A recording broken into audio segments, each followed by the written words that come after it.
Hello students, welcome to the Hindu News Analysis by Baji IAS Academy. See, we have a set of very important news articles for today's discussion.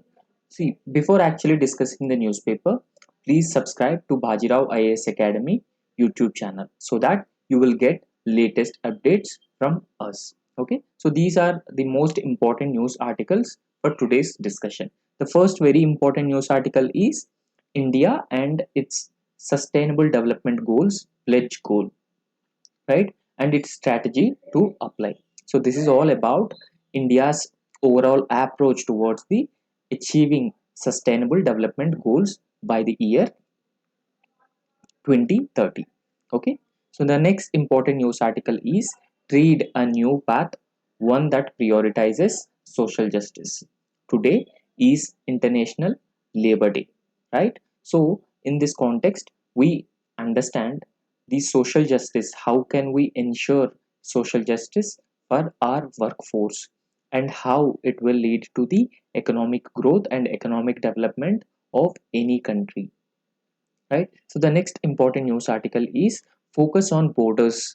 India and China must end the lingering unpredictability across the line of actual control. So this is with respect to India-China standoff at LAC. Recently, on the sidelines of the Shanghai Cooperation Organization meet, the defense ministers of both India and China have met and comprehensively discussed the line of actual control situation.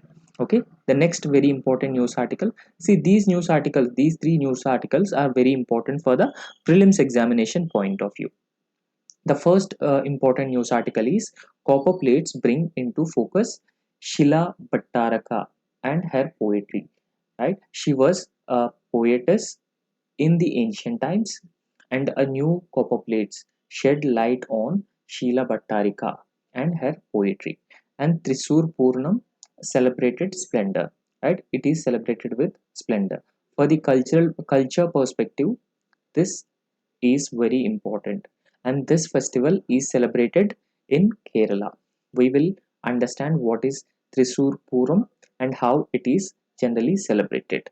And the last important article is Happening Haryana slips as investments drop amid worries over law reserving jobs for locals. Please remember, recently Haryana state government passed a legislation, right? So this legislation mandates that the private companies mandatorily provide 75% of total employment to local youth. So in this context, we will also try and understand the reservation of employment even in the private sector and how it has been impacting the private sector investment. Not just Haryana, even Andhra Pradesh also come up with such an order reserving 75% of the total employment to the locals. So in this context, let's try and understand the first very important news article. The first important news article is about india's sustainable development goals path, how we are going to achieve all the sustainable development goals by the year 2030, right? Sustainable Development Goals were adopted in the year 2015, and they will be achieved by the year 2030. So, in this context, it is important that how India is planning to achieve all the Sustainable Development Goals, because now India is the world's most populous country. Along with the most populous country, India has also been suffering with the problems of poverty, hunger, malnutrition, higher out of pocket expenditure. Along with that, the problems like energy security, food security. So in this context, it is important how India is planning to achieve the sustainable development goals, and also what are the ways and means that can be adopted by India to achieve the sustainable development goals. We have faced a worst COVID-19 crisis. So in this context, how COVID-19 pandemic and the way India counter the COVID-19 pandemic help India to achieve the sustainable development goals? Is it show any any lessons? Is it learn? Can we learn any lessons from the COVID-19 approach also will be discussed.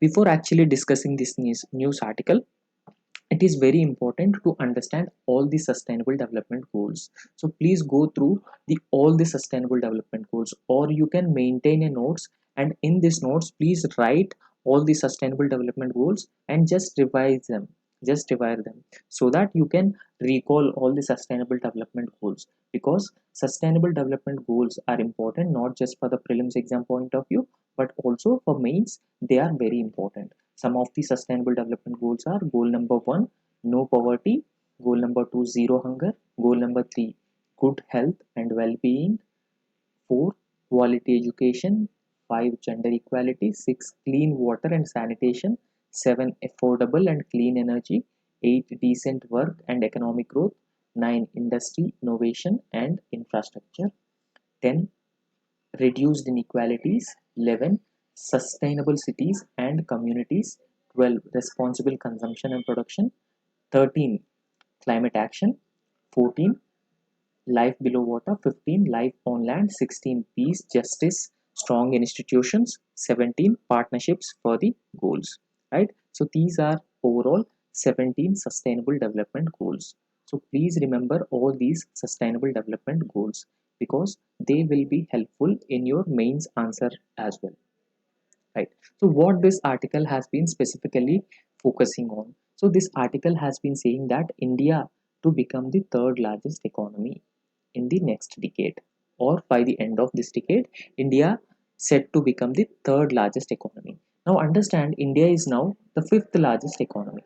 Okay, India is now the fifth largest economy in terms of GDP. Okay, so what are the top 5 economies in terms of GDP? The top 5 economies: US, China, Japan and Germany. Okay, Germany and then India. So these are the top 5 economies in the world. So India set to become the third largest economy by the end of this decade. So in this context, the author has been suggesting that therefore we need to translate this growth into progress. We should not just achieve growth, but this growth should be able to translate into a progress on both social and economic human development. Okay, both social development and also the human development, and that also includes reduced inequalities, universal healthcare, quality education, renewable energies, sustainable development, or pollution-free environment. Okay. Now, India's progress in this context, we should try and understand India's progress so far. So, what is India's progress so far? See, on the front of sustainable development goals, the Sustainable Development Goals framework, it set a target of 231 unique indicators. Total number of indicators are 231 unique indicators across 17 sustainable development goals. So what are the 17 sustainable development goals? We already discussed the 17 sustainable development goals. Now these 17 sustainable development goals have 231 unique indicators, right? So all these indicators and the sustainable development goals are related to economic development, social welfare and environmental sustainability, and these goals and indicators should be achieved by the year 2030, right? So not just India, but entire world should strive or should strive to achieve all the sustainable development goals by the year 2030. Now we are roughly on the halfway of the deadline, because we are already now 2023. Okay, we are roughly at the halfway at the deadline. The deadline year is 2030. So now, where does India currently stand on the progress of achieving the sustainable development goals? It is very important to understand India's position, where India exactly stands on achieving all the sustainable development goals, right? So, what lessons India can learn from the recent COVID-19 pandemic? It is also important what are the lessons India learned from the COVID-19 pandemic, and the measures India have taken in countering the COVID-19 pandemic. Okay, because during COVID-19 pandemic, we can see a comprehensive response, okay, from the government side and from all the stakeholders, including NGOs, civil society. We can see a comprehensive response, and that response has demonstrated India's ability to deliver at scale for its population. Okay, so that we can see a comprehensive response that demonstrated India's ability to deliver at scale for its population, and that could be adopted for sustainable development goals also, because we have taken up several measures during the COVID-19 pandemic, and those measures are adopted on a timely basis. They are adopted on a timely basis, and they can also be adopted in the case of sustainable development goals, so that the sustainable development goals can also be achieved. However, if you understand India's progress on the sustainable development goals, India so far on target of meeting at least 14 of the 33 sustainable development goal indicators. Okay, so India is on target in meeting at least 14 of the 33 SDG indicators. Okay, so what are they? They are neonatal and under 5 mortality. India has been working tirelessly in reducing the neonatal mortality and also the under 5 mortality rates. So, progressive uh, along with this progress, India has also focused on full scale vaccination. We can see programs like Mission Indradhanush. Okay, Mission Indradhanush. So this is a vaccination program for children. Okay, Mission Indradhanush. And apart from that, India uh, has also performed better on the front of sanitation and electricity access for all. We also have several programs like Saubhagya, uh, Deen Dayal scheme, right? So there are several programs and Kusum scheme. So all these schemes enhance the electricity access for the marginalized sections or the underprivileged sections of the society. Okay, so on all these indicators, India have made a substantial improvement over the last 5 years. Okay, India substantially improved all these indicators over the last 5 years. However, unfortunately, the on target destination, because this is not same or not equal across all the districts. Okay, so different districts have been performing better. On the other hand, few districts are still lagging behind in achieving these districts. So since all these indicators the performance of all these indicators is not same across all the districts, we cannot say that the on target are real progress. Okay, the on targets are not a real progress, because there is a prevalence of inequalities in the progress of the on target in the progress of on target indicators, right? So there are several other indicators. The indicators include eliminating the adolescent pregnancy, reducing the multidimensional poverty, and women having bank accounts have also improved across the vast majority of districts between the year 2016 to 2021. Okay, so what are the indicators that have significantly improved? They include eliminating the adolescent pregnancy, reducing the multidimensional poverty, and also women having bank accounts.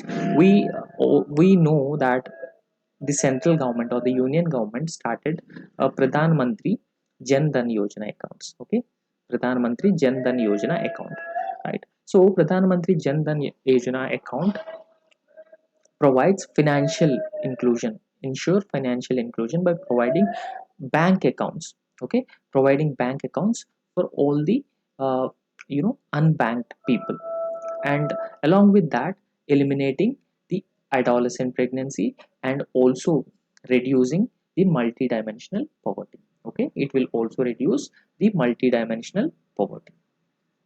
Now, what are the concerns? There are some concerns, okay, in achieving the sustainable development goals. We have performed on certain indicators in a better way. However, there are several other concerns also. So, what are the concerns? The concerns include the gender inequality in India, right? So, the gender inequality is a concern and also women well-being is also a concern, right?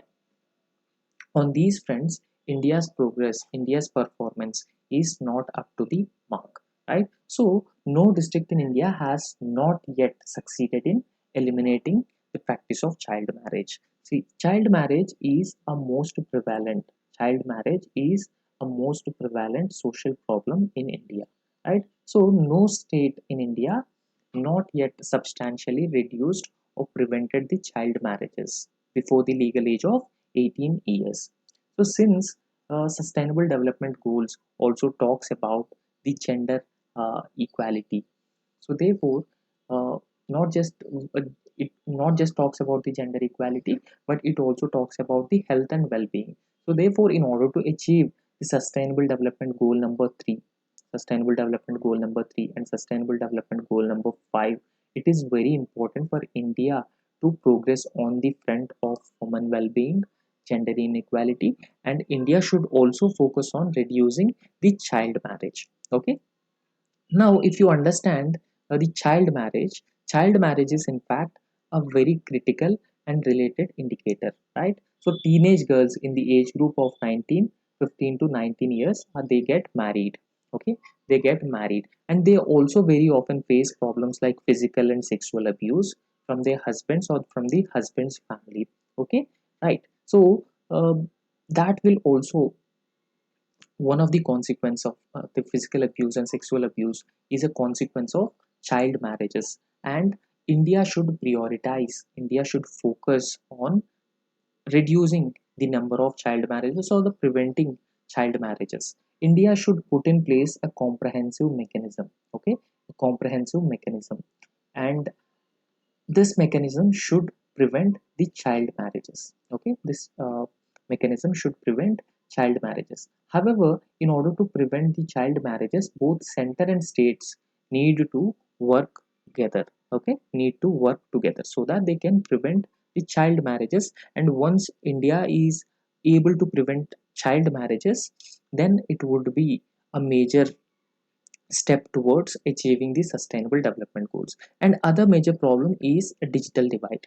We all know that there has been an enormous increase in the access to digital technologies, especially the mobile phones. However, still 56 percentage of women only have access to mobile phones. Okay, only 56 percentage of women have the access to mobile phone. Okay, so however, overall 93 percentage of household have access to mobile phones. Among 93 percentage, only 56 percentage of women have access to mobile phone. So this also indicating that there has a huge digital divide. India should also work to bridge the digital divide. So what are the lessons we have learned from the COVID-19 pandemic? So earlier also we have discussed that we have come up with a comprehensive mechanism to deal with the COVID-19 pandemic in a timely manner, involving different stakeholders. So in this context, what lessons we have learned from the COVID-19 pandemic, and how can we apply those lessons in achieving the sustainable development goals, we need to understand. Okay, first, optimization of problem, right? So we have several problems, right? We have several problems. Child marriage is one such problem. Gender inequality in our society is a problem, and uh, less a woman I mean a lack of woman well-being is a problem in India. So in order to optimize such problems, we need to rely on political will. So there is a need for political will, and there should be a responsive administration. Along with that, adequate measures, and there should be sound data. When we have sound data, or when we have data, then that would be easier for us to come up with evidence-based policy making. Okay, so evidence-based policy making, and not just the evidence-based policy making, but also the data-driven policy making. Okay, but also data-driven policy making. However, India has prioritized or India has optimized the problem during the COVID-19 pandemic. Okay, India understood the problem and rightly optimized the problem. At that time, there is necessary political will and responsive administration also, and whatever resources we have used in a inadequate, I mean what the even when we have a limited resources, we have used such resources in a more effective way or more effective manner. So there are lessons from the strategy. So there are several lessons from the strategy, and that can inform and optimize India's approaches to its sustainable development goals. Okay, so that strategy which we have adopted during the COVID-19 pandemic can optimize India's approach to sustainable development goals or sustainable development targets. Okay, first understand. So there are several ways through which the strategy we have adopted during the COVID-19 pandemic can also be applied for achieving the sustainable development goals. So one among them is strong and sustained political leadership. Okay, a strong and sustained political leadership will bring necessary political will, and it should also be supported by responsive administrative structure.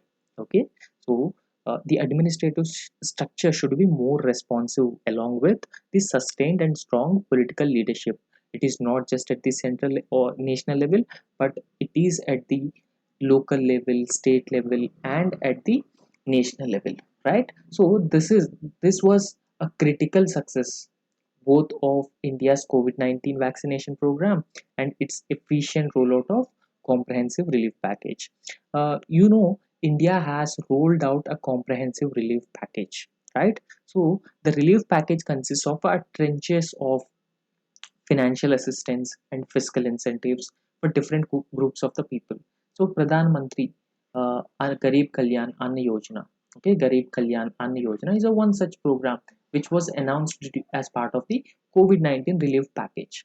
Right. So because of strong and sustained political leadership supported by responsive administrative structure, the government is able to roll out efficient programs and also the comprehensive relief package. So this is the first step, and through which we can also achieve the sustainable development goals, right? So creating similar mission oriented ethos, mission oriented ethos are like covid-19 covid-19 pandemic measures, right? So such similar mission oriented ethos, that is assessment oriented, which provides adequate support for accomplishing India's district level sustainable development goals. Okay, so such a mission oriented ethos and assessment oriented, they will provide adequate support in achieving the sustainable development goals at the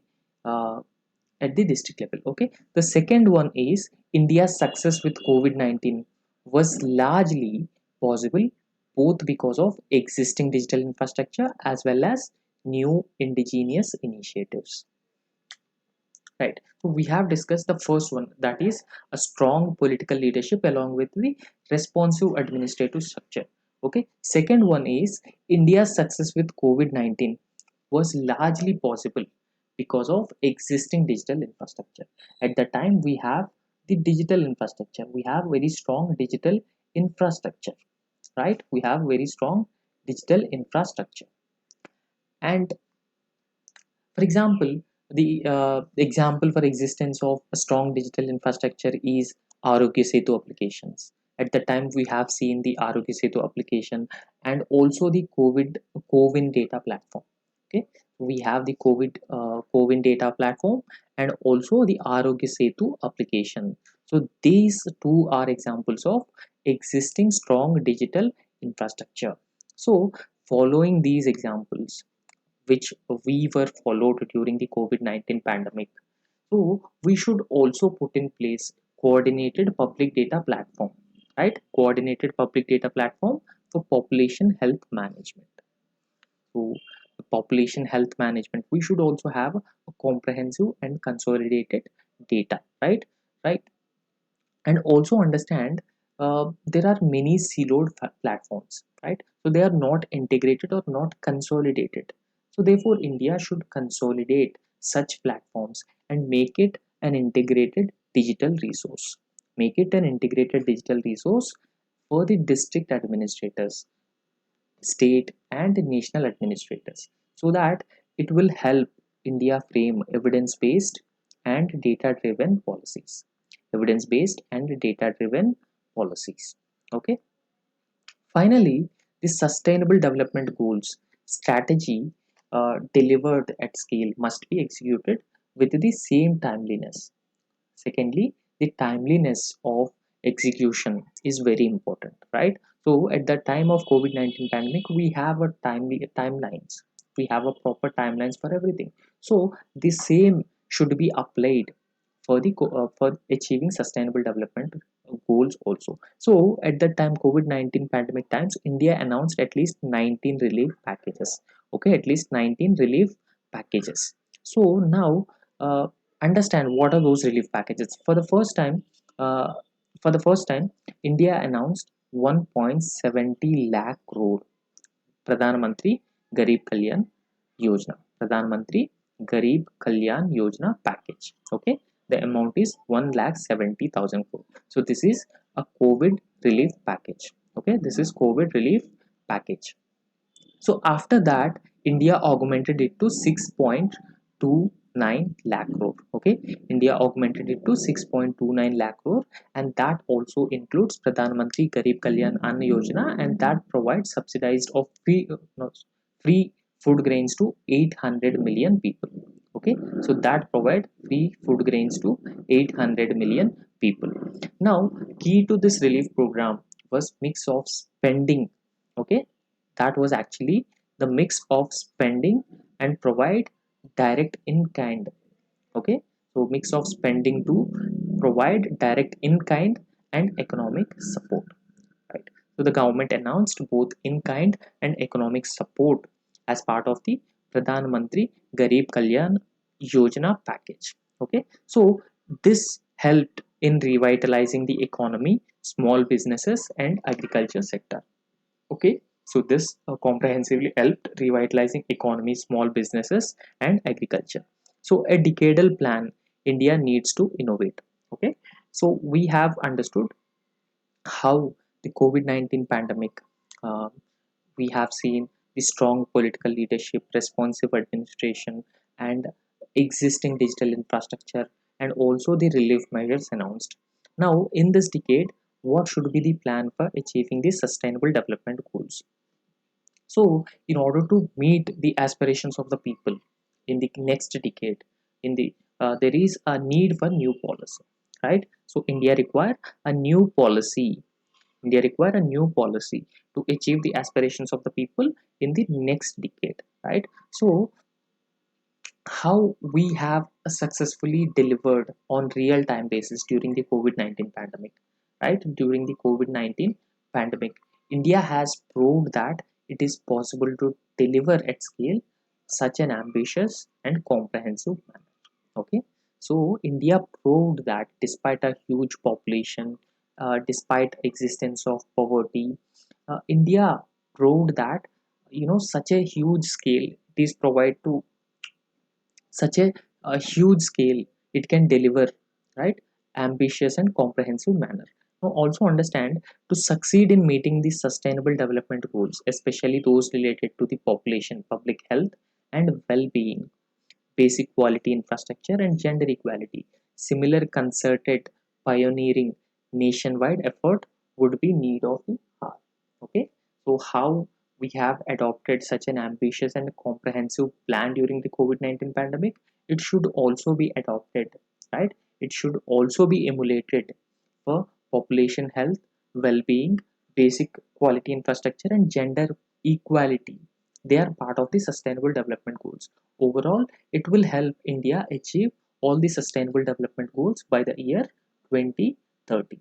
Okay, so this is all about this article. Let's look into the next important news article. So this is a very important news article, and this is important for paper 3. Okay, economy paper 3. This is particularly regarding labor issues. So in this article it is comprehensively discussed about employment creation, skills development, transition, particularly because of the climate change, right? Low carbon economies, low carbon economies and technologies, new technologies, how they can be made more employment intensive, and overall, how could we achieve the desired social justice and dignity of every individual. Okay, now let's try and understand this article. So we all know that May 1st is widely known as Labor Day. Okay, this is widely known as Labor Day. Labor Day is generally celebrated the remember the contribution of workers worldwide. Okay, so it is a celebration to remember the contribution of workers worldwide. However, there are some problems at the global level. Okay, so there are some problems contemporary times, there are some problems at the global level. What are the problems? The problems include the real wages of workers have been falling down, poverty levels have been significantly increasing, inequalities becoming more and more entrenched, entrepreneurs or enterprises have become hard hit, particularly because of the lockdowns, particularly because of the lockdowns during the COVID-19 pandemic. Okay, COVID-19 pandemic. So this has further led to the small and micro entrepreneurs are most affected because of this lockdowns. Small and micro enterprises or micro entrepreneurs affected mostly, and several of them have already closed their operations. Several of them are closed their operations. Please remember, in India, MSMEs contribute around 100 million employment opportunities. They provide 100 million employment opportunities. They also contribute to GDP, significant amount of our GDP, right? So it would be around 25 percentage maybe. So along with their contribution to the GDP, and uh, they also contribute for the exports, right? So it is also around 25 percentage of GDP. So I mean, sorry, 25 percentage of exports, total exports. Okay, so if I'm wrong about 25% maybe.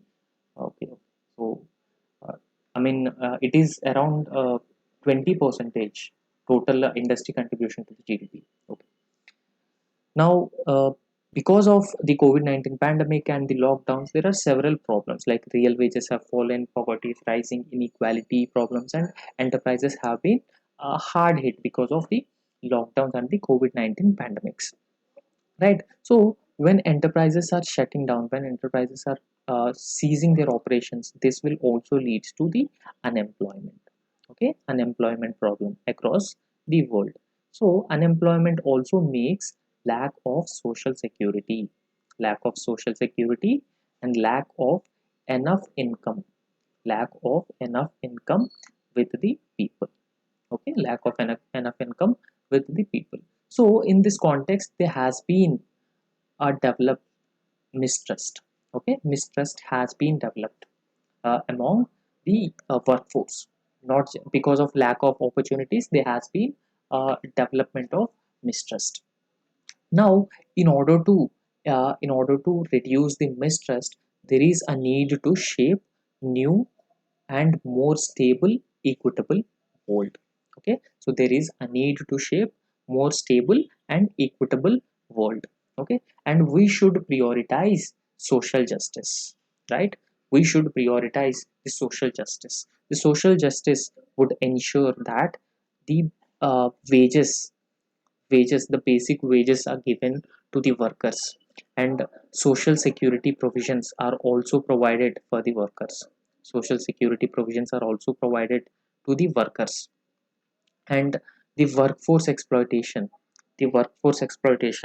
is minimized or prevent the workforce exploitation, and there should be gender equality in the workforce, right? So gender equality in the workforce, and there should be less pay gap. There should be less pay gap between male and female workforce. Now we need to understand our policies and actions must be human centric, right? They should not be economic centric, right? They should not be economic centric. So when policies become economic centric, they may violate the rights of the people, they may violate the rights of the workers. Okay, they may violate the rights of the workers, and they may not be able to live a more dignified life when policies and norms become more and more economic centric. So there is a need to make such policies and actions human centric. So apart from this, people allow people to pursue their material well-being. Okay, so people should be allowed to pursue their material well-being and spiritual development. That ultimately ensures freedom, dignity, economic security, and equal opportunity for all, right? So please just remember these words. So when you're writing answers, you have to write these words like freedom, dignity, economic security, equal opportunity, so that your answer look good. Now focusing on decent work. Okay, focus will be on decenting work. How can we ensure the decent work? First, understand the decent work for all is part of the sustainable development goal number 8. Okay, decent work for all is a sustainable development goal number 8. Now we need to provide quality jobs for the people. We need to provide quality jobs for the people. Now in quality jobs, basic wages are guaranteed and worker exploitation is minimal. That could be called as a quality job, right? We need to provide quality jobs so that people can support themselves and can also build their own futures. And we should also focus on reducing the inequalities, poverty alleviation, core social protection.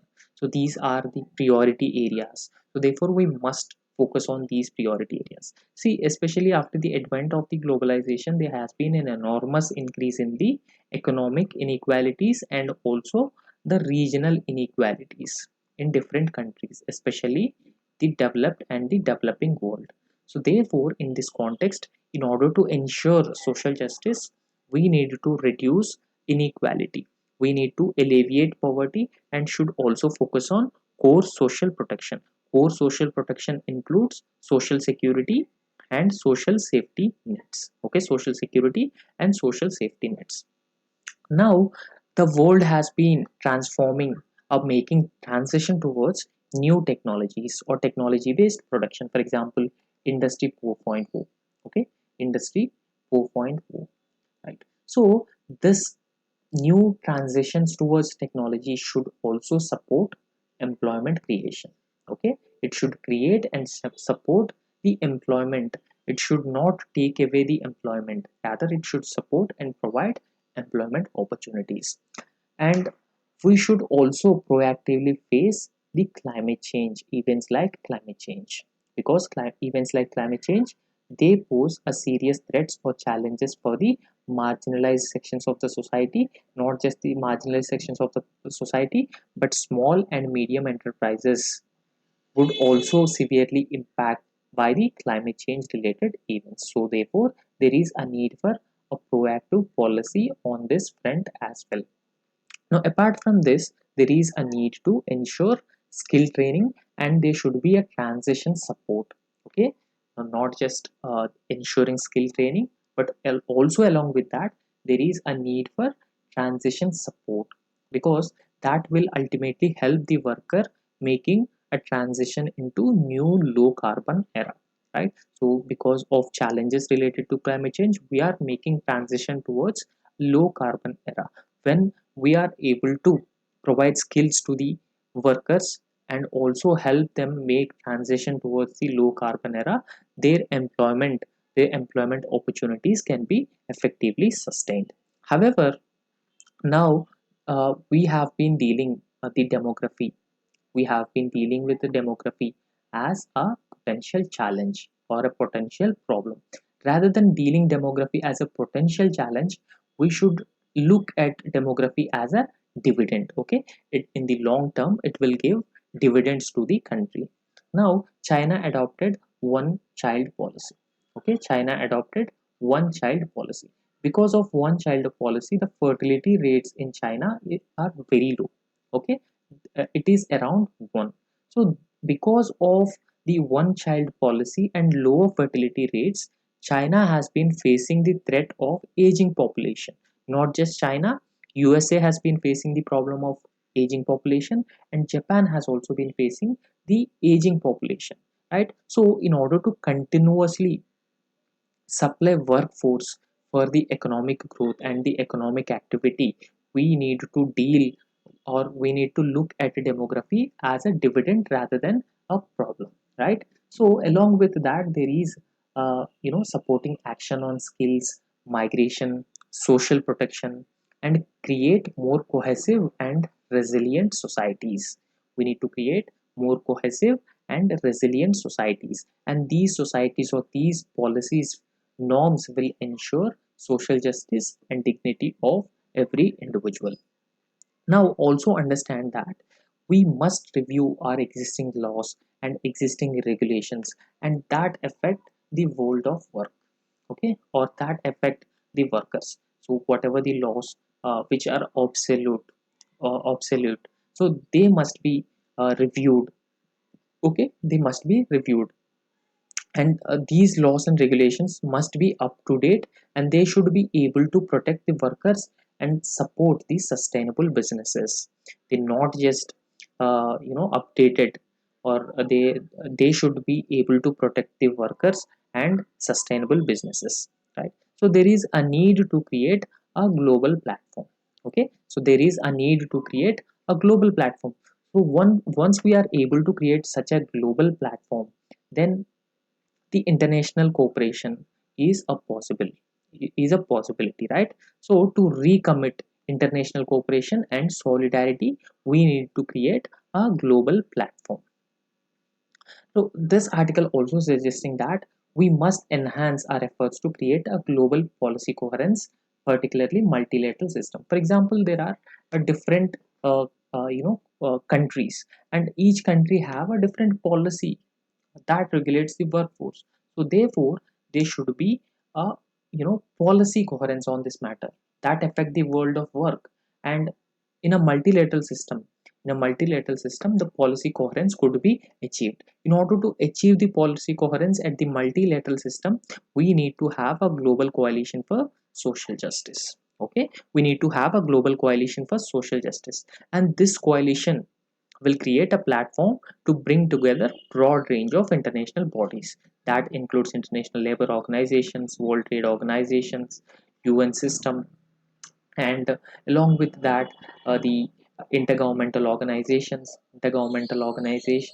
and non-governmental organizations, and different other stakeholders also. So therefore, there is a need to create a global coalition for social justice, and this platform will bring together a broad range of international bodies and different stakeholders, and they also ensure that the policies, norms, regulations, laws are must be human centric.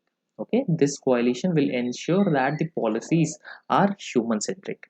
Now, take this opportunity, whatever opportunity we already have, the existing opportunity, to move forward and build the equitable and resilient societies. So we should take this opportunity to build more resilient and equitable societies, and these societies can you know can underpin the lasting peace and social justice, right? So these societies ultimately underpin the lasting peace and social justice. Now, take this moment to also revise, also understand about the International Labour Organization. So when it was established, uh, the International Labour Organizations were established in the year 1919. So the main objective of the International Labour Organization is to promote social and economic justice, right? So it will promote social and economic justice through setting up of labor standards. So the main objective of the International Labour Organization is setting up of labor standards. Setting up of labor standards. Now, see, this is the first affiliated agency of the United Nations. This is the first affiliated agency of the United Nations. This is one such specialized agency of the United Nations. There are several specialized agencies. So this is one such specialized agency of the United Nations. For example, UNESCO. For example, UNESCO is a specialized agency of UN, right? So International Telecommunication Union is a specialized agency of UN. So in the same way, International Labour Organization is a first affiliated specialized agency of the United Nations. Right. So this bring together governments, employers, workers to set a labor standards. Right. So this is a platform and that brings together different stakeholders and to develop set standards and develop policies, devise programs promoting decent work for all, both men and women. So International Labour Organization has a total membership of 187 countries, right? 187 member state. In the year 1969, International Labour Organization have won the Nobel Peace Prize. Okay, 1969 for improving the peace among classes, pursuing justice for workers, and technical assistance to other developing nations. Because of this reason, in the year 1969, International Labour Organization was given Nobel Peace Prize. The headquarters of the International Labour Organization is located in Geneva, Switzerland. See, some of the reports published by the International Labour Organizations include World Employment and Social Outlook, Global Wage Report, World Social Protection Report. So these are the reports published by the International Labour Organization. See, the next important news article is regarding Haryana. See, this is very important news article, right? This is very important news article for mains point of view, mains perspective, particularly paper 3. Okay, particularly paper 3, because recently a few states, Haryana and Andhra Pradesh, have passed a new legislation. Okay, including Andhra Pradesh also. So they have passed a new legislation, and this legislation mandates that at least 75 percentage of total, at least 75 percentage of total employment should be reserved for locals. Okay, should be reserved for locals if a private investment firm come to invest into these states, Haryana and AP. So because of these reasons, because of these concerns, there has been a dip in the investment in Haryana. So once there is a dip in the investment in Haryana, the state will not be able to create enough employment opportunities for its youth, and it will not be a favorable uh, destination for investment, and its ease of doing its ease of doing business ranking will also be uh, you know uh, come down. So this further impact the overall investment scenario. So in this context, let's try and understand the investment trends in Haryana, right? So in the year 21-22, there were around 244 projects and investment worth of 55,694 crore. Okay, so this is the overall share in India's investment is around 2.89 percentage.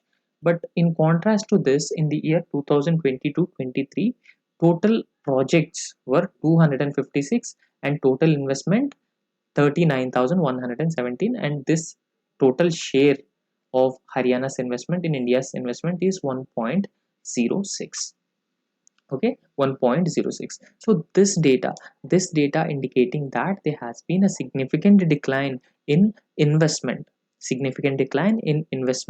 in the state of Haryana. So this is also evident from recent Maruti Suzuki.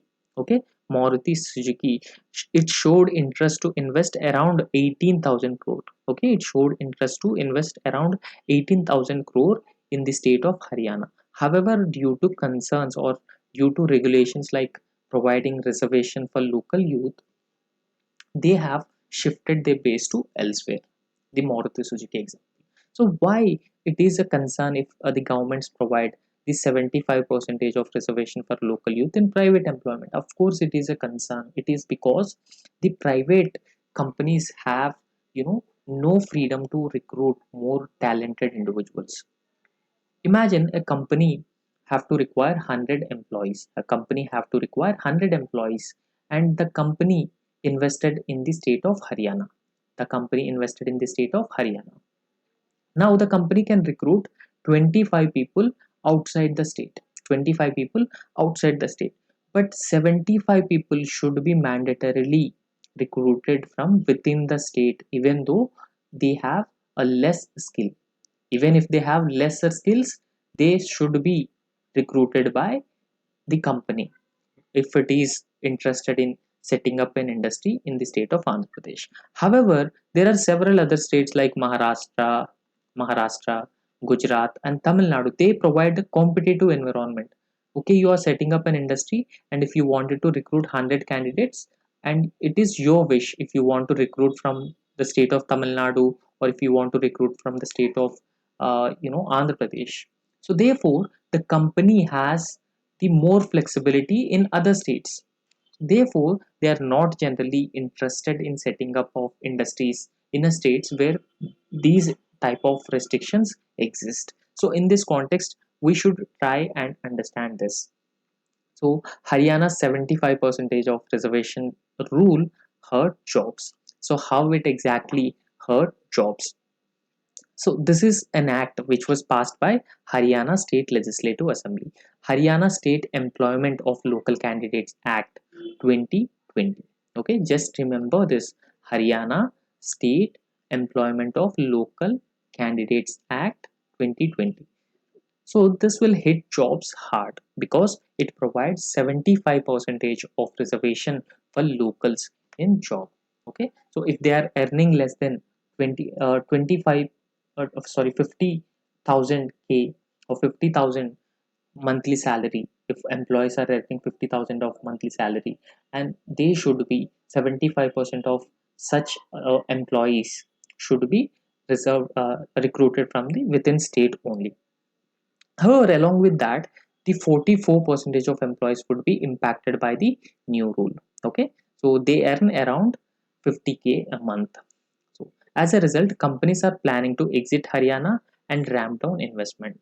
Because of this measure, the companies have been planning to wind up their operations in the state of Haryana, and they also planning to exit Haryana. So because of this reason, the investment have also seen a downfall in this. So jobs impacted across the industry in the state of Haryana. The highest percentage of impact can be seen in IT services. Okay, it can be seen in IT services. Secondly, global capability centers, business process management, software products, e-commerce, others, and engineering research development. Okay, so total employees who are earning less than 50k are around 44 percentage. The 75 percentage of reservation applicable for employees with a salary of below 50k. Okay, so because of these reasons, the companies plan to exit Haryana and also ramp down on investments. Now understand this in a very detailed manner. Haryana 75 percentage of a job reservation bill 2020. Is it a boon or bane? Now, so we have already discussed Haryana State Employment of Local Candidates Act 2020 bill. So that entails 75 percentage of reservation in the private sector job seekers, and they should be within the state also. Okay, so however, the industry has been demanding to reassess such a rule brought by the state legislature of Haryana, so that the industry will be able to recruit more talented and more skilled employees. However, the government have given certain reasons for that. Okay, so what are the reasons that the government has given in the bill? They are to mitigate the unemployment problem. There is a huge unemployment problem in several states of India. So therefore, in order to mitigate the unemployment program within the state, Haryana has adopted such a measure. And secondly, to discourage the influx of migrants. So this measure is also to discourage influx of migrants from other states. For example, when it comes to Haryana, people from UP and Bihar may migrate to that state. So because of that reason, they wanted to prevent migration from other states. And third, they wanted to, uh, you know, cut down the proliferation of slums. Because of huge migration, there is a probability for the development of slums in the state. So they wanted to cut down the development of slums, or they wanted to cut down the growth of slums and discourage migration and also mitigate the unemployment problem. So however, there are certain provisions within the bill. Now we'll try and understand what are those provisions within the bill. So we already discussed that it is applicable for employees below with the below 50,000 rupees of salaries, and it covers the private companies, societies, trusts, partnerships, and other states. Okay, so yeah, it also covers societies, trusts, partnerships, firms in the other states. So it provides training to eligible local candidates and when qualified people are not available. Okay, so it will when the qualified candidates are not available for the company for the recruitment, then this act mandates that there is a provision of training, and employees can hire only up to 10 percentage of the approved local quota, okay, from one district. There are restrictions for the district also.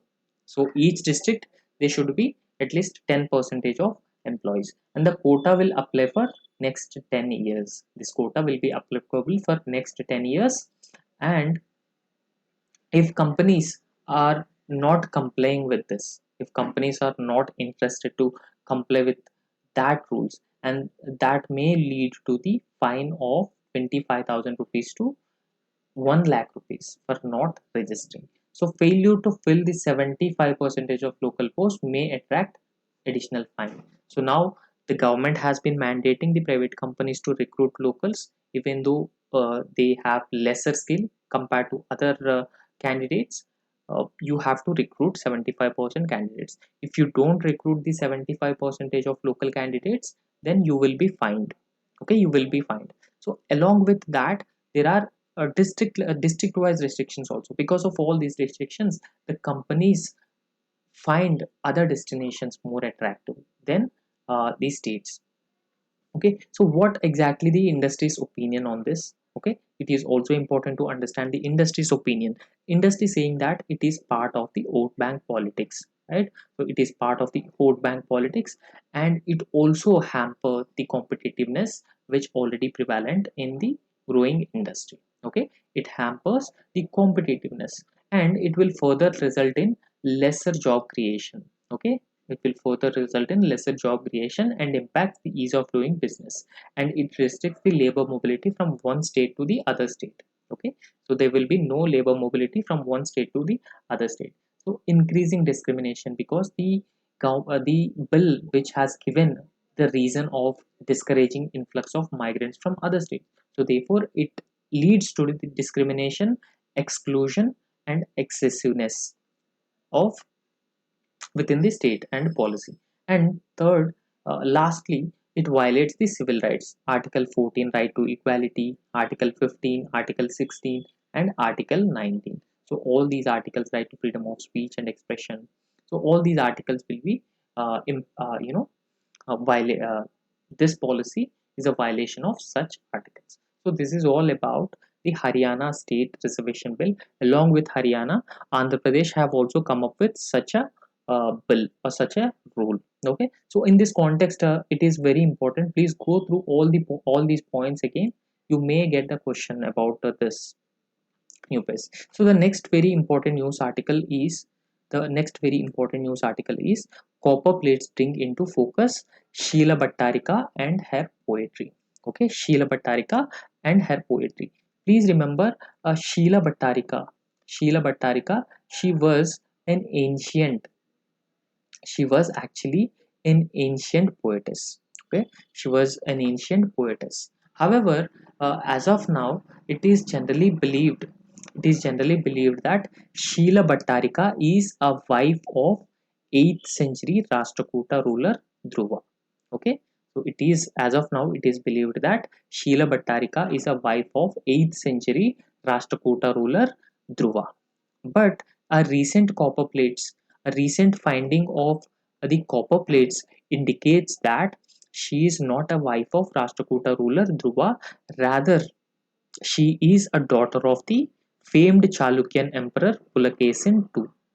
Right? So, famed Chalukyan emperor Pulakesin II of Badami. Badami is located in the state of Karnataka. Please remember Badami rulers. Right? Badami is located in the state of Karnataka. Right? So this shed a light about the ancient poetess, her age, and her important works, etc. So in this context, we'll try and understand this. So in this context, we'll try and understand this. What is exactly the context of it?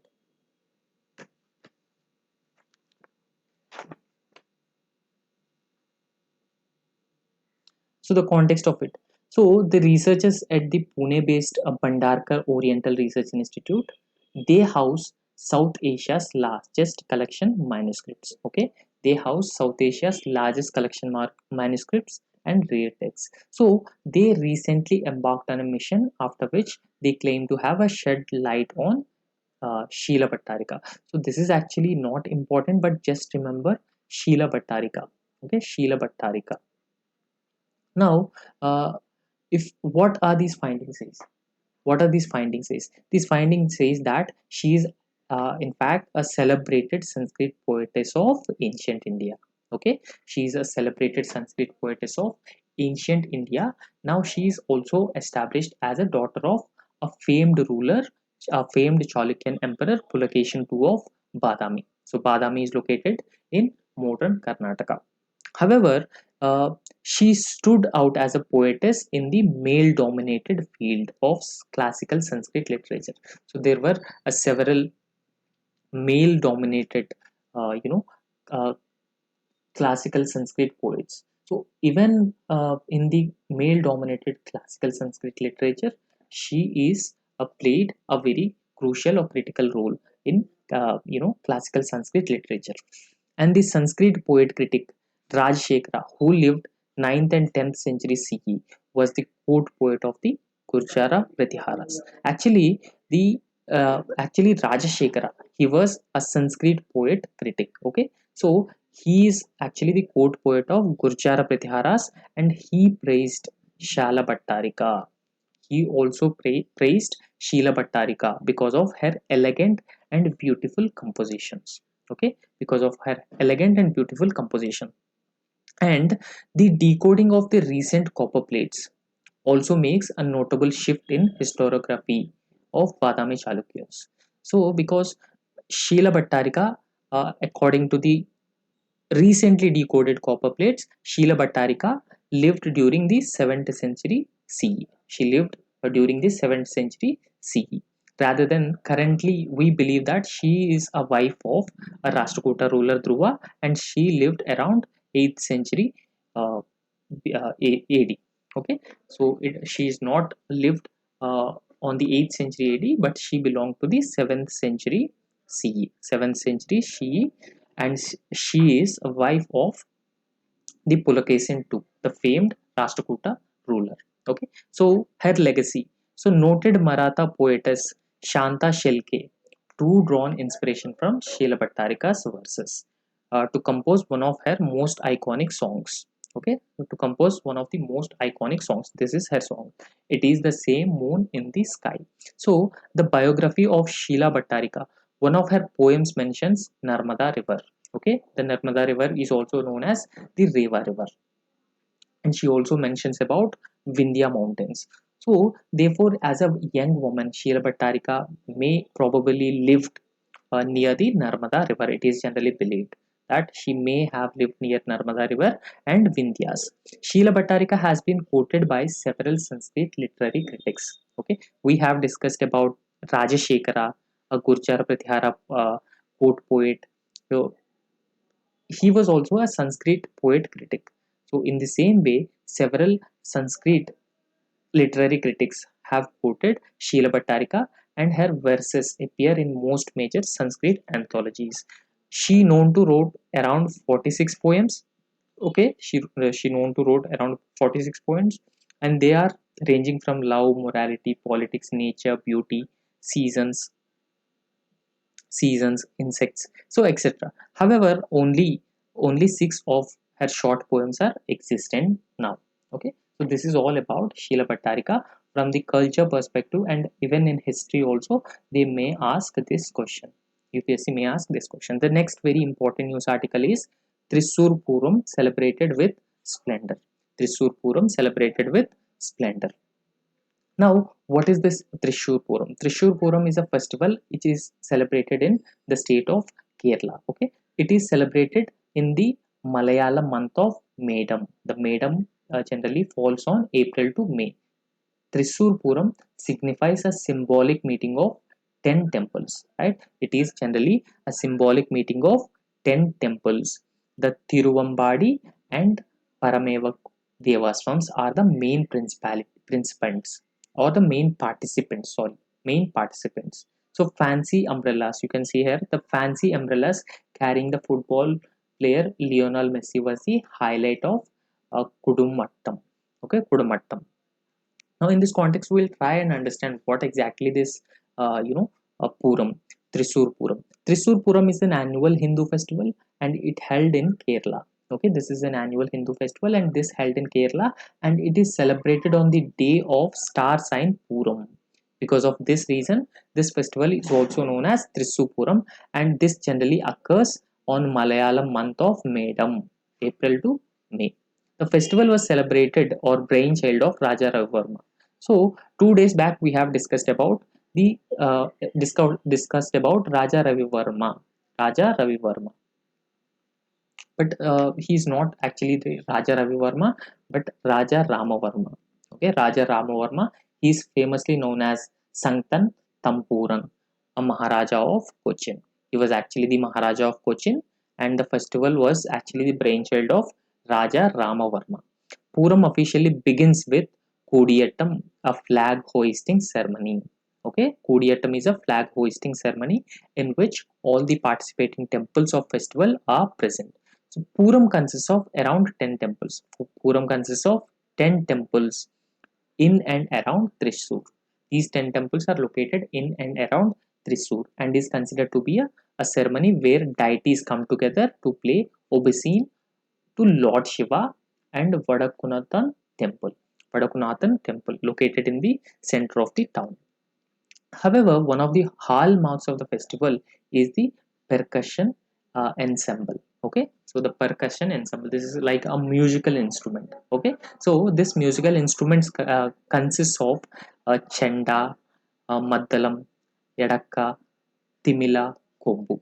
So these are the percussion instruments generally used during the Thrissur Puram festival. The seventh day of Puram is the last day, and it is also known as Pakal Puram. The last day of Thrissur Puram is known as Pakal Puram. So Puram, though a Hindu ritual, has grown to encompass all religious and cultural strains of Kerala. Okay, both Muslim, Christian communities participate in the festival in a variety of ways, highlighting the secular credentials of Puram. Okay, Thrissur Puram is mostly a secular because all religions participate in the Thrissur Puram. So the next article is the standoff at the line of actual control. See, recently on the sidelines of Shanghai Cooperation Organization, defense ministers of both India and China have met, and they have discussed comprehensively the situation at the line of actual control. However, there has been a disengagement in almost most of the points, but only 2 points left. Those 2 points are Demchuk and Depsang. Demchuk and Depsang, still there is no disengagement. So, in this context, it is important to understand the India China conflict at the LAC, and also why this article has been suggesting that India and China must end the lingering unpredictability across LAC, because if it continues, the unpredictability continues, there is a, there will be continuous conflicts between these two powers. Okay, they may escalate at any time if these issues they do not resolve at the earliest.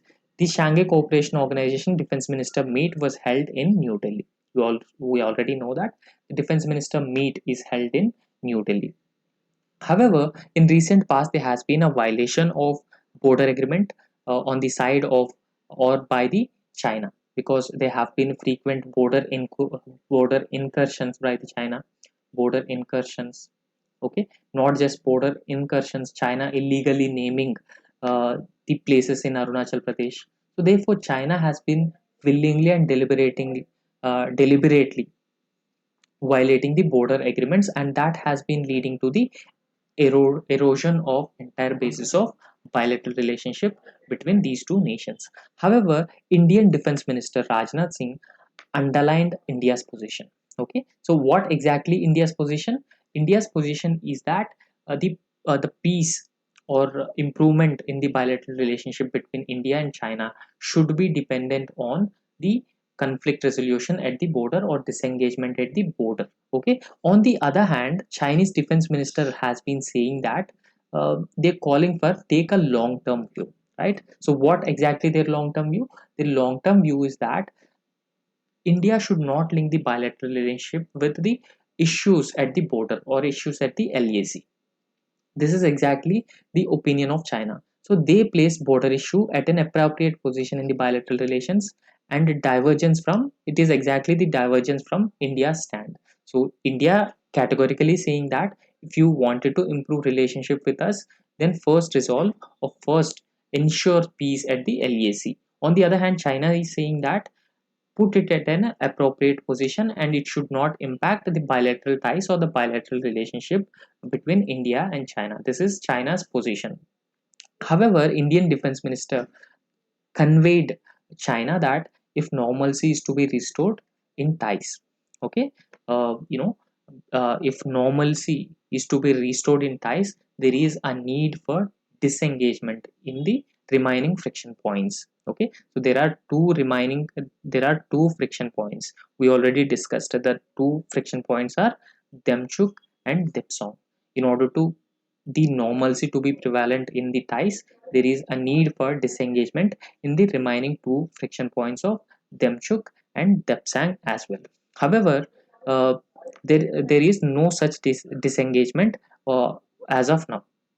Now this disengagement process has itself been a very long process, and it is a tortuous process. Okay, this is very long process, and China further making it a complicated and a complex process, because there has been a no agreement over the disengagement of or de-escalation of forces, especially from the Damchuk and Depsong friction points.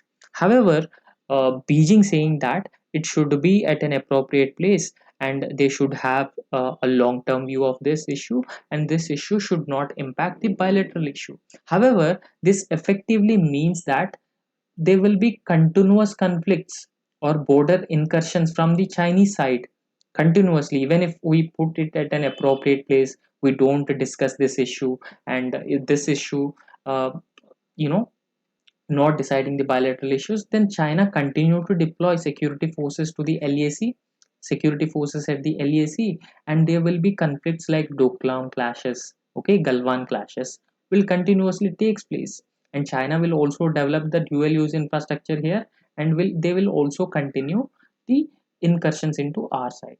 So therefore, India has been saying that in order to restore the normalcy in uh, the ties of India and China, there is a need for disengagement and de-escalation for the process. So that's why this article has been saying that India and China cannot restore normalcy in relations under the shadow of lingering unpredictability on the border. So there is a need to ensure that the disengagement and de-escalation process should be completed at the earliest. Okay, it should be completed at the earliest, so that the ties can be normalized between these two countries. So these are the some of the most important news articles for today's discussion. Okay, so please subscribe to our YouTube channel so that you will get more and more updates from our side. Okay, thank you.